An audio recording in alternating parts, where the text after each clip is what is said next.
هسه طلعت من المترو، ان شاء الله احاول ابحث عن طريقة حتى اروح بيها على مركز مدينة بورصة.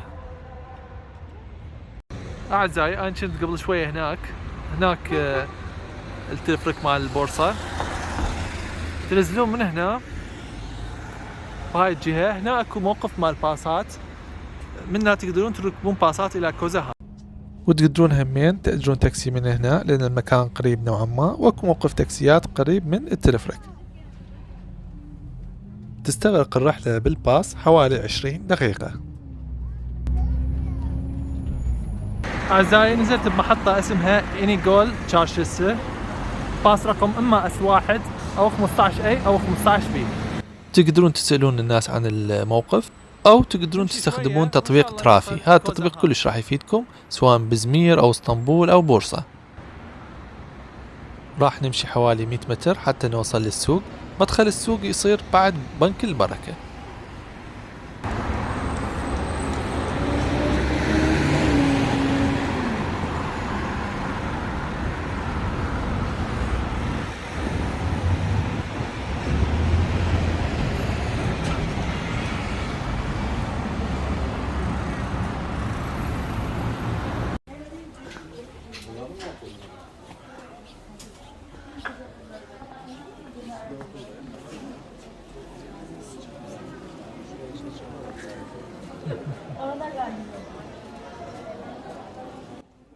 هذا السوق اسمه اوكتشولار تشارشسة، يعني سوق الرماد.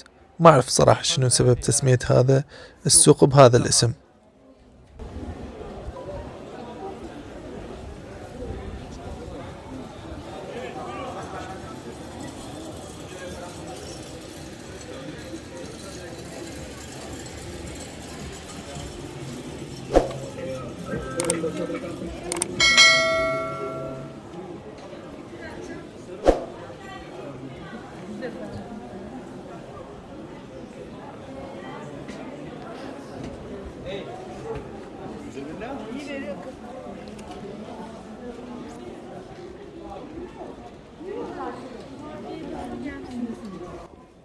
مثل ما تشوفون أعزائي أحيانا يكتبون الأسعار على الملابس، وأعتقد الأسعار مناسبة.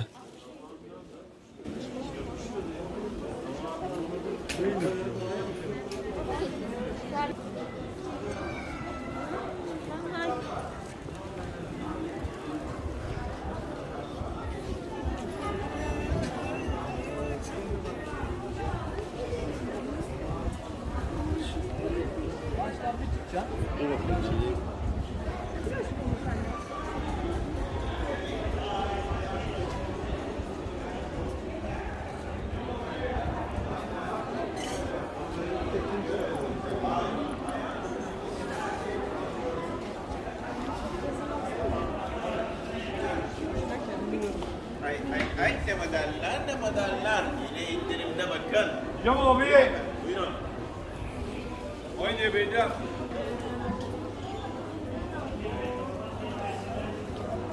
Plaka bakarım, bir de laptopuna bakarım.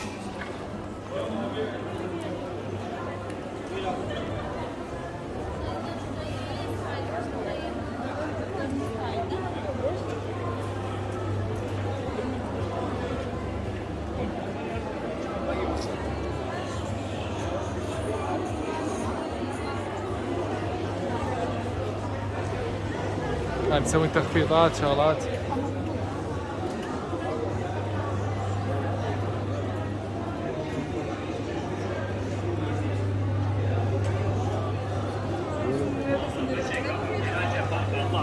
Bayan, bakar mısın? Bayan, Allah. Kardeş, bakar mısın? Kardeş. Bak, bak. Kardeş.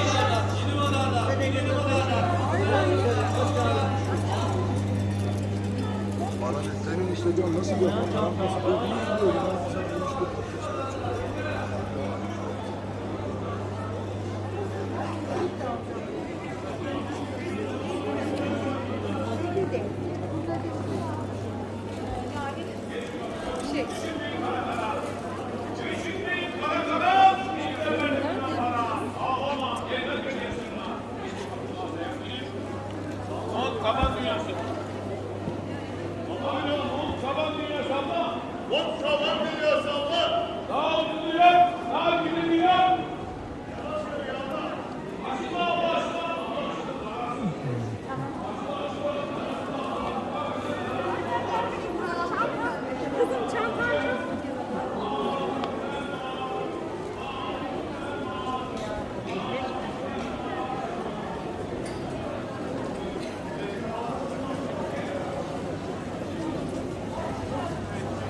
ما شاء الله. نطلع من السوق ندخل بسوق ثاني. هنا على اليمين محلات وسوق.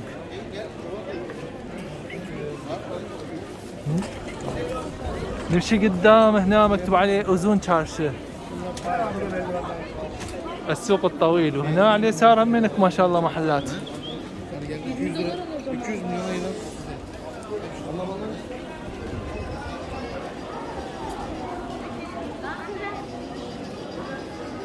السوق بضائع يعني متنوعة، كل شيء بيه، ملابس، تكرمون أحذية، بهارات، محلات مال صياغة.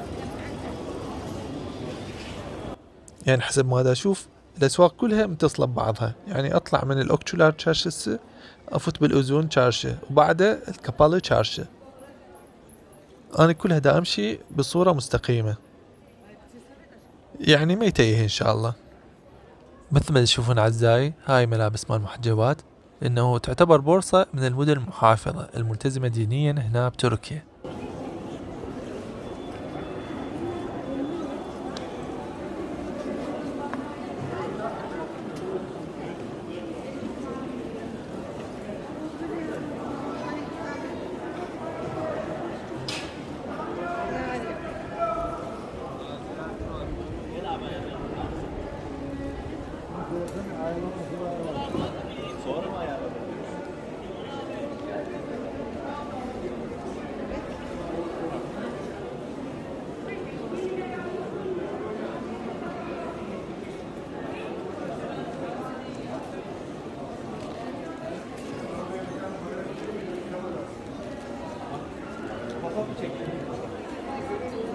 شوفوا هذا أحد مداخل كوزاهان.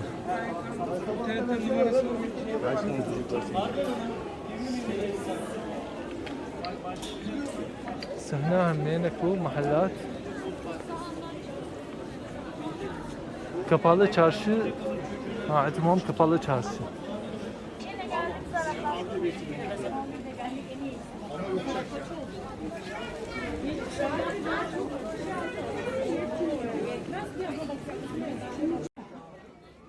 وهذا السوق اسمه كابالي تشارشي، يعني السوق المغطى، يشبه السوق المغطى مال اسطنبول، واعتقد بكل مدينة اكو كابالي تشارشي يعني السوق المغطى.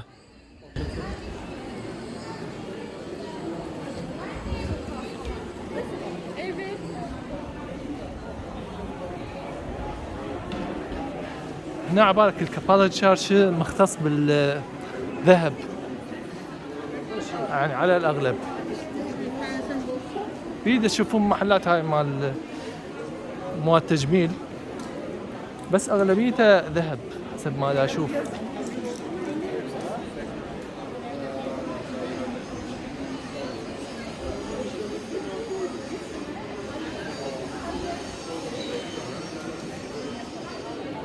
هنا بسوق ثاني يورغان جيلان تشارشسي. هنا هاي هذا السوق مال مفارش وهيك سوالف.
يا جماعة كلها.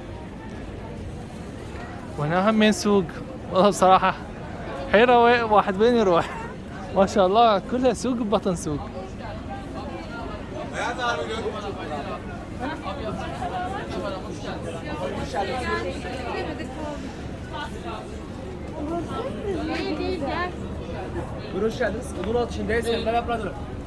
Döner kebap İskender buyurun.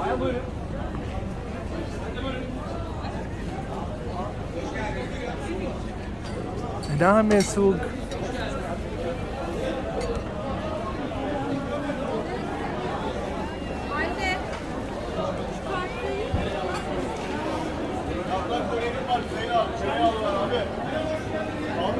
İskender'in var abi. Abla yeni başladı. Hello. Merhaba abi.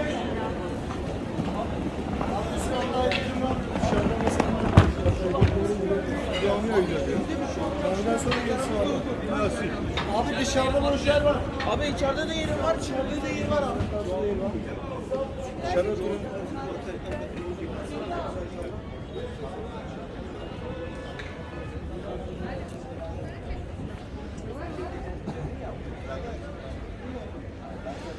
هاي كلها حلويات.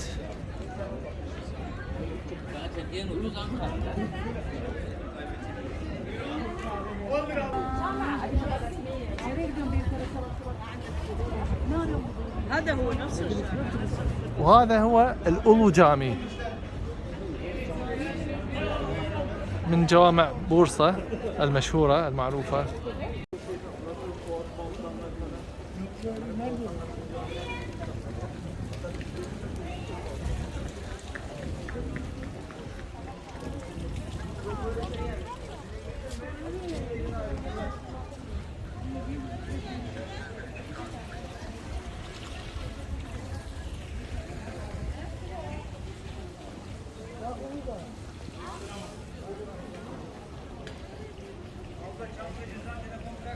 أولو جامي يعني جامع أولو. هذا الجامع من أشهر الجوامع هنا بمدينة بورصة. الاسم مأخوذ من اسم جبل أولو داغ. أولو يعني شيء عظيم، داغ يعني جبل. أولو جامي يعني الجامع العظيم أو الجامع الكبير، وكهم يسموه جامع بورصة الكبير. الجامع عمره أكثر من 600 سنة ومبني على النمط المعماري السلجوقي، والجامع بمأذنتين، ومثل باقي الجوامع اكو 4 اكو 6. وحسب ما قريت كاتبين انه مصلى جامع أولو اكبر مصلى بتركيا، يعني حتى اكبر من مصلى جامع السلطان احمد. شوفوا ما شاء الله منظر النافورة وسط الجامع كلش حلو. صراحة اول مرة اشوف هيك شيء. صحيح هي حلوة بس شوية ماخذة خلينا نقول من مساحة الجامع.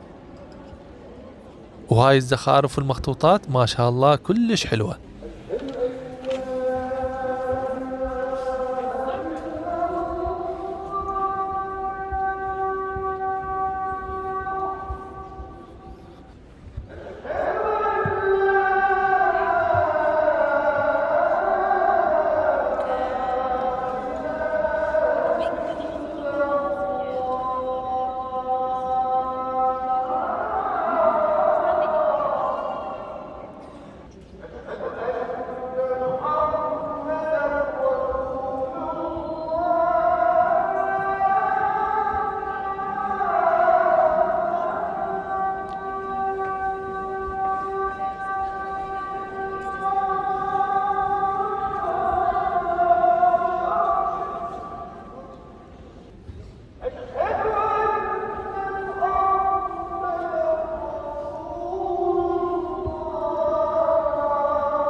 وهذا سوق الخاوليات، بالتركي هاولو، احنا ماخذيها من الاتراك هاولو، يعني مناشف. الاسعار تبدي من 10 ليرة الى تقريبا 30 ليرة للمناشف الصغيرة. اضافة للمعالم السياحية الموجودة ببورصة، بورصة همين تعتبر من المدن الصناعية، ويها هواية مصانع سيارات، مصانع آثاث، مصانع ملابس وإلى آخره.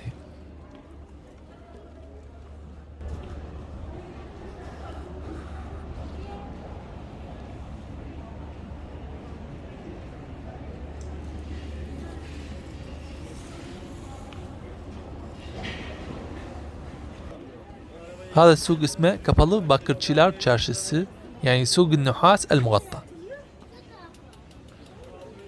وهم ما شاء الله بضائع متنوعة، اكو ملابس، احذية، شنط، اكسسوارات والى اخره.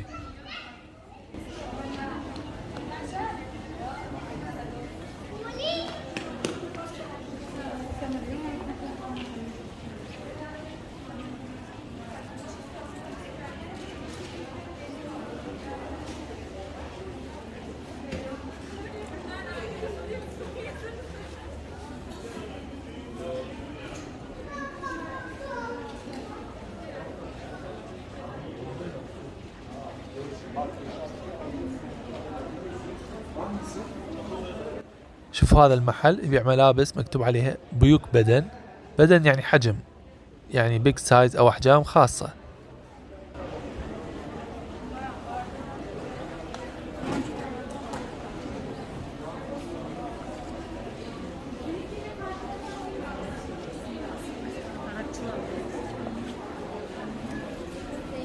هاي سترة نسائية 200 ليرة، بالعراقي حوالي 20,000 دينار، يعني بالدولار تطلع تقريبا 14 دولار أو 13 يورو. أما هاي سترة سعرها 250 ليرة، يعني بالعراقي حوالي 25,000 دينار، حوالي 17 دولار أو 16 يورو.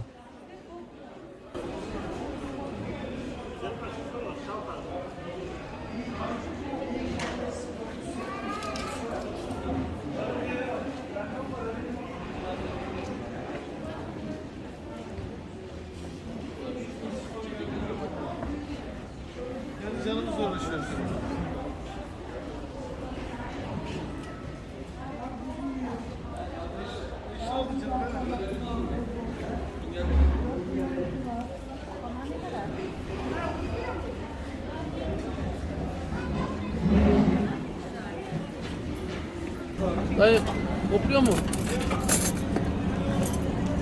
هذا اسمه أي. يابراك دونر.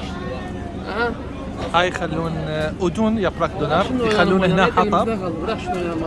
وهذا السيخ شاورما ويقصقصون من عنده بهاي الطريقة.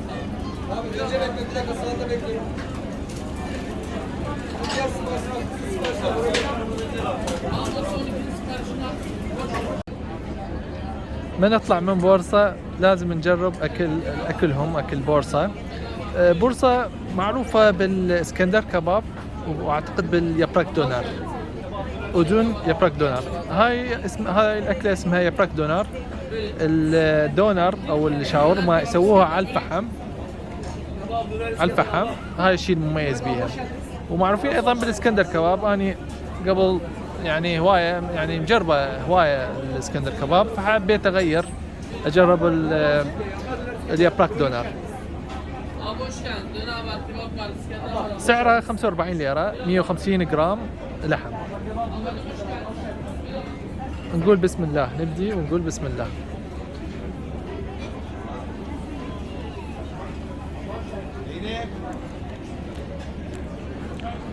طعمه كلش طيب.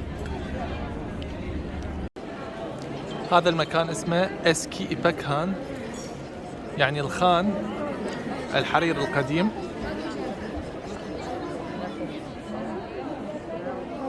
هذا المكان مختص بالمنسوجات وبالبردات والمفروشات وهاي السوالف.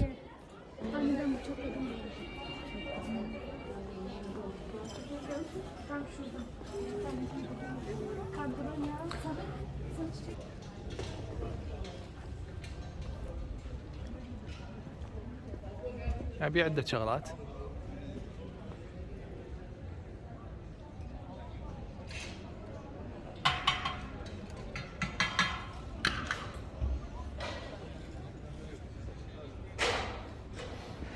شيء حلو كلش.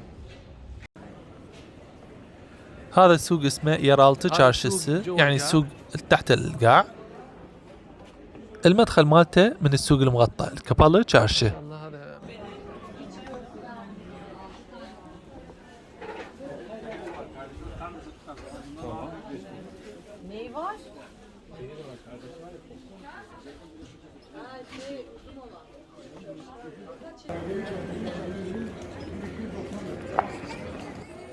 هذا المكان اسمه كوزا هان، همين يعتبر من الخانات المشهورة هنا ببورصة. وأكيد هسه يجي واحد منكم يسألني شنو يعني كلمة خان. خان هي أعتقد كلمة فارسية معناها مكان المبيت، أو تعني حاليا مثل الفندق. هذا المكان الخان يتخذه يعني التجار كمكان للمبيت، وبعدين شوي شوية من قامت تنلغي هاي الخانات قاموا يستخدموها كمكان لخزن البضائع.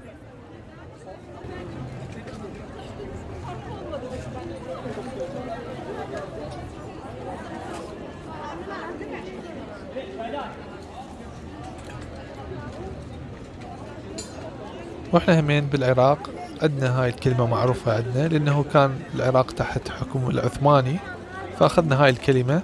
وعندنا همين اكو خانات مشهورة ببغداد مثل خان مرجان، خان شغان، وخان اللاوند وإلى آخره.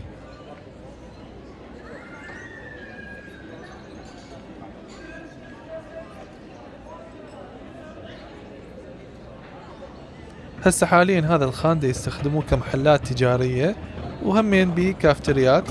هسه أنا همين راح أشرب شاي بهذا المكان الرائع.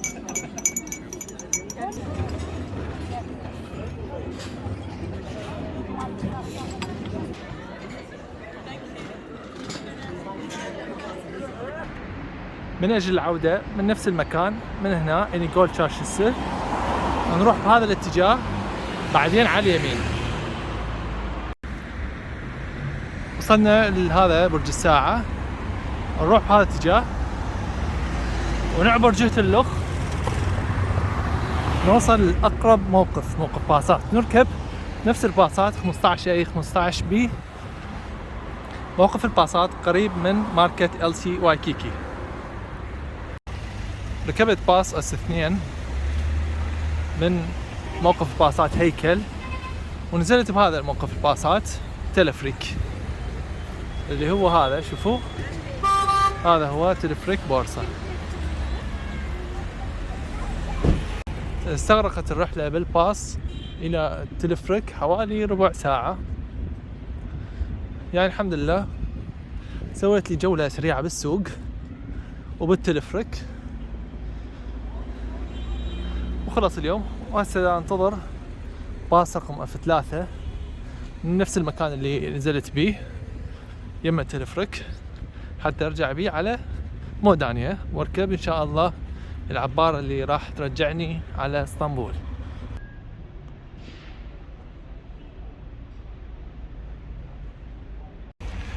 هسه راح نركب باص رقم F3 اللي راح يودينا على ميناء مودانيا.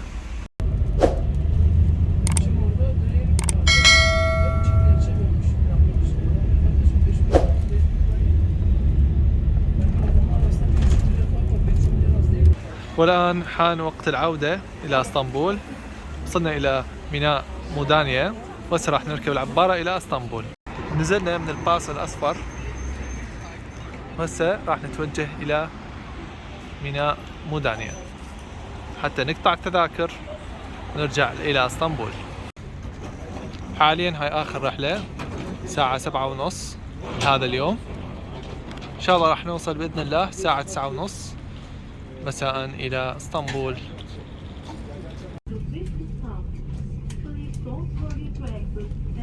وهسه راح نركب عبارة بودو اللي راح تاخذنا لميناء أمينونو باسطنبول.